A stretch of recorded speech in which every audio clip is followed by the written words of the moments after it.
Waalaikumsalam warahmatullahi wabarakatuh. Saya Muhammad Nur Rizal dari BPKN akan melakukan wawancara dengan Bapak Eko Triyono selaku Kepala Desa Sanan Kulon yang menjadi kandidat terpilih dalam pemilihan Pilkada serentak 2022 di Kabupaten Blitar. Kita akan menanyakan bagaimana sih proses Pilkada serentak 2022 ini di Kabupaten Blitar, yang kita tahu banyak yang perlu kita pelajari, juga banyak yang perlu kita analisa masalah-masalah yang ada di dalam Pilkades serentak ini. Nah, salah satu contoh Bapak, ada banyak DPT tapi tidak sesuai dengan pemilih yang di situ, yang memilih, yang mencoblos tidak sesuai dengan DPT. Tapi sebelum menganca itu, saya bertanya dulu kepada Bapak, bagaimana sih proses karir panjenengan untuk menuju yang salah satunya karir politik ini? Diawali dari keinginan ataupun tekad waktu itu, bahasanya orang pitik jago khususnya wimbuh menang kalah lek tahun jegurnya kalangan. Karena waktu itu saya masih usia 34 tahun dengan semangat muda, buncine mek wani dalam arti memberanikan diri tanpa modal apa-apa mencalonkan kepala desa di Desa Sanan Kulon ini, karena tahun 2016 itu pendaftaran gratis dan di Sanan Kulon tidak ada incumbent, artinya semuanya fresh graduate. Jadi saya menganggapnya ini sebuah peluang, kenapa tidak mencoba. Dengan keberanian ini alhamdulillah diberikan kepercayaan kepada saya oleh masyarakat Desa Sanan Kulon waktu itu tahun 2016, sehingga saya menjabat Kepala Desa Sanan Kulon periode 2017-2023. Kemudian untuk panjenengan sendiri yang mendorong untuk mencalonkan diri sebagai calon Kepala Desa Sanan Kulon, apakah ada dorongan dari keluarga atau keadaan di Desa Sanan Kulon yang ingin panjenengan inginkan perubahan gitu? Berawal dari saya selaku pemuda di Sanan Kulon waktu itu pengen ada perubahan yang ada di desa ini, gini memberanikan diri, dan alhamdulillah dengan masa jabatan yang telah saya lalui di awal-awal kemarin itu banyak sekali perubahan yang ada di Sanan Kulon maupun di Kabupaten Blitar yang diawali dari Sanan Kulon. Kira-kira sebelum mendaftarkan diri sebagai calon kepala desa itu, apakah ada keraguan, kan ini nanti kalau nanti calon sudah jadi kepala desa pasti menghadapi ini gitu? Kalau keraguan pasti ada. Jadi salah satu contohnya, ya ketika waktu itu saya menjabat Kepala Desa Sanan Kulon usia 34 tahun yang harus menghadapi orang-orang yang usianya di atas saya, ada yang usia 50-60 tahun itu kan juga menjadi bagian dari kita, artinya bagian dari warga Desa Sanan Kulon yang akhirnya sampai ketemu orang di jalan, Mbah Lurah, padahal yang manggil saya itu usianya 60 tahun. Tapi alhamdulillah komunikasi dengan kalangan muda, komunikasi dengan orang tua selama ini berjalan lancar, dengan banyak belajar yang kita niatkan untuk terwujudnya perubahan di Desa Sanan Kulon. Berarti kalau tahun 2017 itu umur Bapak berapa? 34 tahun. Ini merupakan salah satu motivasi bagi kita bahwa seorang pemuda itu juga punya kesempatan untuk terjun langsung dalam memimpin suatu wilayah suatu perkumpulan. Nah, ini kita sebagai teman-teman PPKN harus mencontoh sebagai guru, sebagai seorang pemuda, wajib untuk terjun dalam keduniaan politik ya Pak. Jadi mau tidak mau di Indonesia politik itu juga wajib dimiliki oleh setiap warga Indonesia. Nah, pertanyaan selanjutnya dari Bapak sendiri, sebelum untuk jatuh dalam karir politik ini apa kegiatannya atau pekerjaannya sehingga bisa maju dalam legislasi ini? Tahun 2002 saya menikah pada usia 20 tahun. 2004 punya anak pertama, lahir anak saya yang pertama dengan status pekerjaan yang tidak tetap, boleh dikatakan pengangguran. 2006 saya harus meniti karir saya di luar negeri, bukan sebagai mahasiswa tapi sebagai TKI. 2008 pulang dari Malaysia merasa kesepian, saya mengambil pilihan waktu itu menempuh pendidikan S1 saya di Unisba, program administrasi negara. 2012 saya lulus, tidak dengan tujuan memiliki ijazah S1 untuk mencari kerja, tetapi saya jualan tahu ke Trenggalek itu sampai adanya pendaftaran calon kepala desa Sanankulon tahun 2016, sehingga saya mendaftar dengan pertimbangan itu tadi, wong gratis nyapon ndak wani, nyapon ndak gelem dan lain sebagainya. Alhamdulillah diberikan amanah oleh warga desa Sanankulon. Selanjutnya sampai 2018 saya ambil S2 di Surabaya, lulus tahun 2020, dan kemarin tanggal 22 Desember mencalonkan untuk periode kedua dan alhamdulillah terpilih kembali, diberikan amanah yang kedua. Ini juga saya ucapkan terima kasih kepada warga desa Sanankulon dengan selisih dengan kandidat lain atau kandidat di bawah saya itu sebanyak 857 suara. Kira-kira kan ini kan menang 2 kali ya Pak, berarti ada pastinya yang namanya strategi.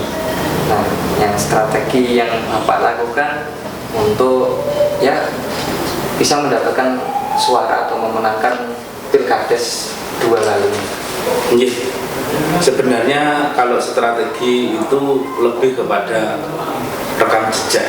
Jadi di periode pertama ini, saat ini saya masih mengatakan periode pertama karena saat ini saya masih melanjutkan sisa masa jabatan saya di periode pertama, yang periode keduanya akan dilantik nanti setelah tanggal 16 Februari 2023 ini. Jadi gini, terkait dengan saya masuk pertama di kantor ini sebagai kepala desa, sudah saya tanamkan dalam hati dan pikiran saya bahwa saya harus merubah pola pikir kepala desa, pola pikir perangkat desa yang selama ini ada sebagai pelayan masyarakat. Jadi itu awalnya. Jadi ketika kita menjadi pelayan itu harus melayani orang yang memberikan kepercayaan kepada kita. Ini awalnya seperti itu. Berarti untuk orientasinya itu ke ya rakyat ya Pak? Iya, jadi kita bisa duduk di sini, kita bisa seperti ini karena rakyat. Sehingga ketika mindset bahwa kita adalah pelayan rakyat yang telah memberikan kepercayaan kepada kita, maka tujuan daripada merubah ini memang diawali dari internal, dari para pelaku-pelaku yang ada di desa ini, utamanya adalah kepala desa dan perangkat desa. Nah ini termasuk tantangan yang sering terjadi, nah itu untuk apa ya, Bapak sebelumnya sebagai seorang wirausaha ya Pak. Nah, sempat nggak memikirkan saya nanti bayarannya gimana, kemudian kalau kurang gimana, kalau itu menjadi tantangan ya? Alhamdulillah kalau untuk menjadi kepala desa ini non sewu, kalau untuk mau dihitung lah berapa penghasilan kepala desa dan berapa kos yang harus dikeluarkan mungkin setiap minggu atau setiap bulan, kira-kira ya tidak cukup. Artinya jangan sampai ada orang salah sasaran, salah persepsi bahwa saya jadi kepala desa pengen sugih. Yakin salah jalan. Jadi apa yang saya lakukan sebelum jadi kepala desa terkait jualan tahu ke Tulungagung, Trenggalek, itu sampai saat ini masih berjalan, sehingga saya punya income dari sana dan itu cukup, lebih dari cukup untuk biaya hidup kami sekeluarga. Bahkan kalau boleh saya sampaikan, hasil dari jualan tahu ke Tulungagung itu kadang juga katut noroki kewajiban sebagai kepala desa, karena dengan siltap yang sekian ini memang harus memikirkan ke ya. Tapi ketika orientasi kita bukan berapa hasil yang kita dapatkan, tetapi lebih kepada apa yang bisa kita perbuat dengan desa ini, maka hasil itu juga tidak jadi masalah. Kita mengingat jadi ada pepatah, kalau ingin menjadi kaya itu jangan jadi pejabat, kalau sudah menjadi pejabat jangan berharap untuk kaya, gitu Pak. Bisa, itu memang bisa. Nah, kemudian untuk tantangan selanjutnya ketika sudah menjadi kepala desa yang terpilih atau sudah bekerja dalam lingkup pelayanan desa. Nah, itu banyak tantangan dari mana? Apakah dari pelayanannya sendiri yang sulit untuk dirubah, atau warganya yang memang yang dirubah itu di mananya gitu Pak? Awal dari saya menjabat, perubahan kita lakukan di internal. Jadi saya sendiri telah meyakinkan hati dan pikiran saya bahwa saya mampu melakukan perubahan di desa ini. Diawali dengan perubahan mindset bahwa kepala desa ini pelayan yang harus melayani, bukan dilayani. Ini saya turunkan pemahaman ini kepada perangkat desa. Waktu itu juga masih banyak perangkat desa yang lama, artinya perangkat desa yang jauh berada di kantor ini sebelum saya. Tetapi ini juga butuh waktu memahamkan, merubah itu tadi pola pikir bahwa kita adalah pelayan. Alhamdulillah pelan-pelan terjadi perubahan. Kantor yang semula buka hanya jam 10 sampai jam 12 itu sekarang sampai datang ke sini jam berapa? Setengah 8 sudah buka. Kemarin jenengan datang ke sini jam berapa? Jam 10 kemarin. Oh iya. Iya, dari pagi. Artinya kemarin kita pulang itu jam setengah 4. Setengah 4. Artinya sudah ada perubahan dari jam kerja dulu. Jam kerja sudah ada perubahan terkait dengan pelayanan di sini. Alhamdulillah. Monggo boleh ditanya ke warga desa Sanan Kulon. Berarti untuk melakukan perubahan tersebut melakukan pembiasaan atau prosesnya itu yang lama atau gimana Pak? Ya mungkin 6 bulan, 1 tahun lah. 1 tahun itu baru bisa dilihat adanya perubahan. Oke. Nah, kita kembali ke proses politik. Apakah Bapak melaksanakan kampanye? Kalau kampanye pasti dalam bentuk Kanjeng sana. Saya turun ke masyarakat, saya jagong di tempat-tempat pos-pos kampling, terus pada kumpulan-kumpulan masyarakat seperti kumpulan petani, saya datang ke persawahan. Artinya ini bentuk, kalau ini memang bukan saya lakukan ketika saya mau mencalonkan, karena memang ini telah saya lakukan bertahun-tahun. Karena kalau di desa itu kan lebih rakyat itu menilai bisa secara langsung karena dinilai di kehidupan sehari-hari gitu ya. Iya. Jadi saya punya prinsip, bahkan ini juga menjadi filosofi yang sampai sekarang mungkin anak-anak muda lupa. Saya berani mengatakan anak muda karena saya sudah beranjak tua. Apa itu Pak? 40 tahun itu kan sudah mulai tua. Bahwa setiap tempat adalah sekolah, setiap orang adalah guru. Ya. Sehingga ini saya selalu datang ke setiap orang, setiap beberapa orang yang berkumpul itu saya selalu datang ke sana. Saya usahakan untuk setiap hari ketemu orang, setiap hari saya banyak bertukar pikiran, saya banyak komunikasi. Ini adalah ketika saya menganggap setiap orang itu punya kelebihan, dan dimanapun tempatnya kita akan bisa mendapatkan tambahan ilmu. Kemudian untuk proses pemilihan kepala desa ini, apakah banyak masalah terutama pada warganya atau lingkup lain yang di situ datang untuk menimbulkan masalah? Maksudnya ya menjadi provokator atau yang ya sering kali ada kasus, bukan kasus, ini realita dalam politik, money politik. Nah, itu gimana Pak, Bapak menanggapinya? Alhamdulillah, kalau kemarin pada Pilkades 2022 tanggal 22 Desember itu kiblat masyarakat itu uang. Mungkin saya kalah dalam kontestasi kemarin, tetapi masyarakat saat ini telah dewasa, masyarakat saat ini telah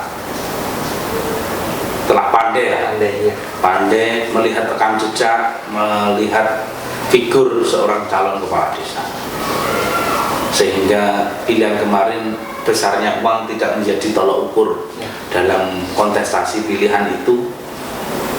Yang saya harus ucapkan terima kasih kepada warga desa Sanan Kulon. Kalau proses Pilkades itu tetap seperti ini dimanapun berada, saya yakin satu orang akan bertekad untuk berbuat baik ketika mau mencalonkan apapun. Ketika tolak ukurnya bukan uang. Lek tolak ukurnya uang, aku dadi promo corah ora apa-apa, nyalonne kepala desa wong duitku akeh dan wong-wong sing dipilih duit. Itu dampak yang pertama. Yang kedua, kepala desa yang dipilih dari proses yang seperti ini, saya yakin tidak akan segan-segan untuk selalu berbuat baik. Mengingat saya saja contohnya, saya jadi kepala desa bukan karena saya punya uang, tetapi lebih kepada masyarakat percaya kepada saya. Dan ini juga saya tanamkan dalam hati dan pikiran saya, bahwa saya jadi kepala desa saat ini bukan karena uang, tapi karena masyarakat percaya pada saya. Lek ini kiblatnya duit, saya yakin saya kalah, karena saya juga tidak punya uang. Berarti kita bisa mengambil kesimpulan bahwa uang itu bukan ukuran dalam memilih suatu pemimpin. Nah, karena Bapak Eko sudah menyampaikan bahwa masyarakat khususnya di Sanan Kulon ini, di desa Sanan Kulon, sudah dewasa juga sudah pandai. Nah, kalaupun ingin uang itu lebih baik mencari sendiri ya Pak, daripada menggantungkan para calon-calon yang berbuat seperti itu. Nah, selanjutnya kita melihat banyak jumlah DPT di suatu desa itu yang melebihi dari semisal ada 1000 tapi yang memilih hanya 500. Itu kira-kira dari Bapak itu pandangan panjenengan, apakah di situ memang dari kesadaran politik bagi masyarakat atau memang ada kendala gitu? Yeah. Yang selama ini terjadi bahwa Pilkades ini masih menempati urutan teratas terkait prosentase kehadiran. Jadi di Pilkades kemarin yang hadir itu 78%. Belum pernah ada pilihan baik Pileg maupun Pilpres ataupun Pilkada yang tingkat kehadirannya melebihi Pilkades. Satu itu. Yang kedua, terkait dengan kesadaran masyarakat, ini masyarakat relatif lebih tertarik atau relatif lebih antusias ketika ini Pilkades dibandingkan dengan mungkin Pilkada atau Pileg. Terkait dengan juga kesadaran masyarakat saat ini sudah sangat sadar, sudah sangat pandai. Jadi teman-teman khususnya yang ada di jurusan pendidikan prodi PPKN di Unisba ini bisa mengawali untuk berbuat sesuatu di masyarakat yang semoga saja panjenengan menjadi salah satu atau sekian dari calon-calon penerus bangsa yang akan melakukan perubahan diawali dari desa. Untuk tantangan selanjutnya ketika sudah menjadi atau menjabat sebagai kepala desa, pernah atau tidak mendapatkan kritikan secara langsung atau sebuah teror dari Bapak sendiri bagaimana? Kalau kritikan tetap ada dan kita terbuka terkait dengan kritik, saran, masukan yang bersifat membangun untuk desa ini. Jadi saya selalu ajak diskusi masyarakat dalam hal-hal terkait dengan kebijakan yang saya ambil, masukan, saran, kritik ini selalu kita terima, walaupun tidak semuanya kritik ini bisa dilakukan ataupun dilakukan perubahan secara frontal, tetapi perlahan demi perlahan ketika masukan saran masyarakat ini yang bisa kita laksanakan dan kita analisa hasilnya baik juga kita terima. Terkait dengan teror belum pernah ada dan saya mohon tidak ada. Kalaupun ada, semoga saja saya juga bisa mencarikan ataupun menghadapi. Kalau rayuan ini banyak yang rayuan ini. Jadi rayuan bukan dalam arti niki pola pikirnya lek cah nom-nom itu kan rayu lanang karo wedok. Kalau di kepala desa itu berkaitan dengan jabatan. Jadi mungkin konflik-konflik pertanahan yang datang ke kami merayu, Pak sama newangi mulai berhasil ingko tak raya atau dan lain sebagainya sampai tak wai seperempat sampai tak wai setengah, lebih kepada hal-hal seperti itu. Tetapi alhamdulillah sampai saat ini saya kepala desa Sanan Kulon belum pernah tergoda oleh rayuan itu. Jadi alhamdulillah mampu. Berarti pernah. Sering. Kalau selama 6 tahun kemarin lebih dari 10 orang datang, dan yang dijanjikan nilainya kalau berhasil itu miliar, tidak hanya ratusan juta. Tuh teman-teman, jadi perlu kita ingat untuk menjadi seorang pemimpin. Nah, itu juga tidak mudah karena hadapannya juga kalau hal yang negatif, yaitu ya seperti itu tadi, rayuan-rayuan yang nilainya banyak. Kalau dilihat ya menguntungkan tapi merugikan banyak orang. Kemudian ini Bapak, untuk program panjenengan yang mungkin menjadi prioritasan khususnya buat para pemuda-pemuda di bidang pendidikan atau pemuda ini nantinya juga bisa menjadi semacam balai pelatihan atau apapun terkait dengan pengembangan atau budidaya ternak. Terus ada juga kita ke depan akan membangun sebuah lokasi yang bisa dikatakan tempat kongkonya anak muda, seperti mirip-mirip lah kafe sawah atau angkringan Pak Joko. Artinya kita punya potensi itu, dan nanti akan kita kembangkan sehingga ini menjadi satu kegiatan yang dapat menambah income masyarakat, karena konsep daripada ataupun salah satu visi misi saya kemarin adalah dana desa ini salah satunya untuk meningkatkan kesejahteraan masyarakat. Sekarang sudah cukup untuk infrastrukturnya. Kita sudah mulai baik dari terkait pembangunan jalan, saluran irigasi ini sudah mulai baik, dan kita sudah mengarah pada desa maju dan mandiri terkait dengan penggunaan dana desa ini ke arah pada peningkatan kesejahteraan atau peningkatan ekonomi masyarakat. Kalau berkaitan dengan perubahan pola pikir Pak, itu yang ada di desa Sanan Kulon itu, kalau tingkat pendidikannya itu rata-rata gimana? Khususnya anak muda itu lebih terkadang kan karena ya banyak pengaruh ini, kalau ke sana kerja kemudian bayarannya mahal, kemudian secara tidak langsung atau tidak terasa pendidikan tertinggal atau terlupakan gitu. Ya.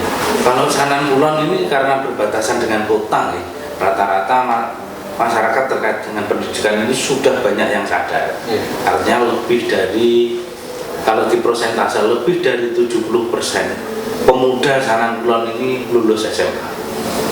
Artinya walaupun masih ada yang kurang dari itu, tetapi karena kami berbatasan langsung dengan kota, sehingga pola pikir bahwa pendidikan ini penting itu sudah mulai terbangun di masyarakat itu, sehingga kalau pemudanya 60-70% itu sudah pada tingkat atas atau sekelas SMU, SMA ataupun SMK. Kemudian yang ini terakhir ya Pak ya, pesan buat kami seorang pemuda supaya kita dalam menghadapi masa-masa yang akan datang, terutama dalam dunia politik, dunia pendidikan, atau ya dunia yang sebenarnya katanya gitu Pak ya. Nah, itu bagaimana pesan Bapak kepada kita sebagai pemuda?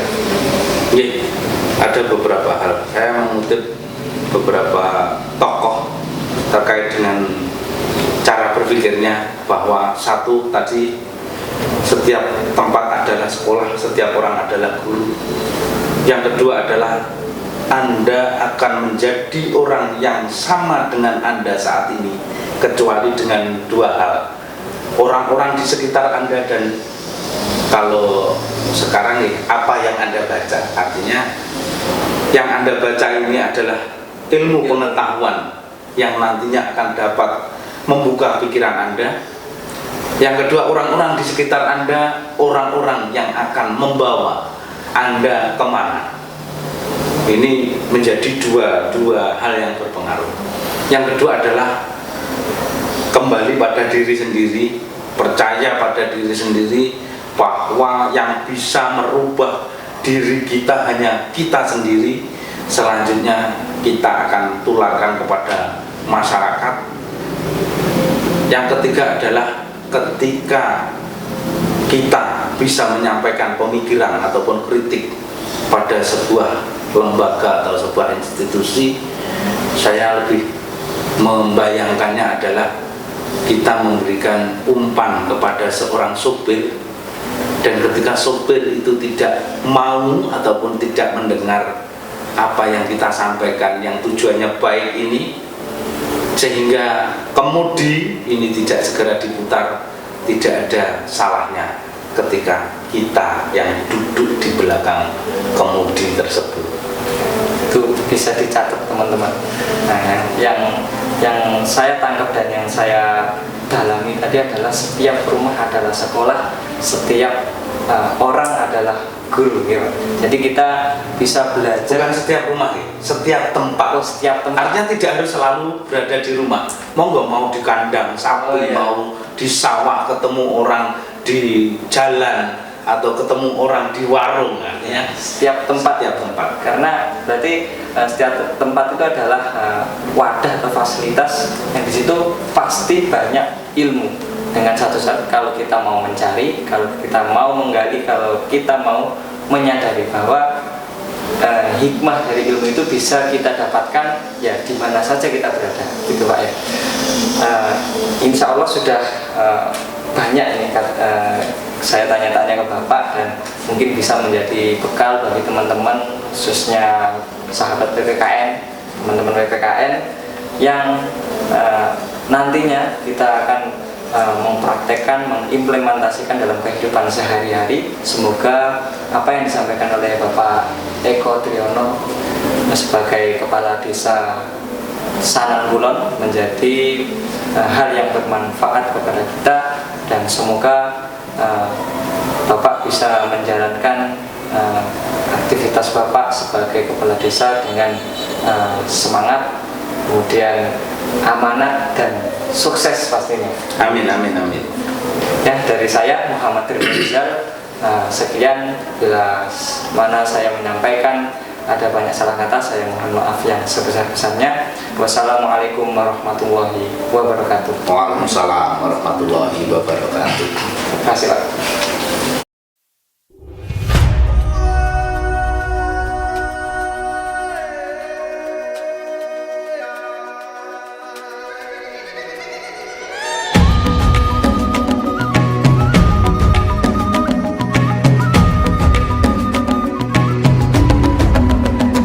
Bangun dan bukalah matamu saat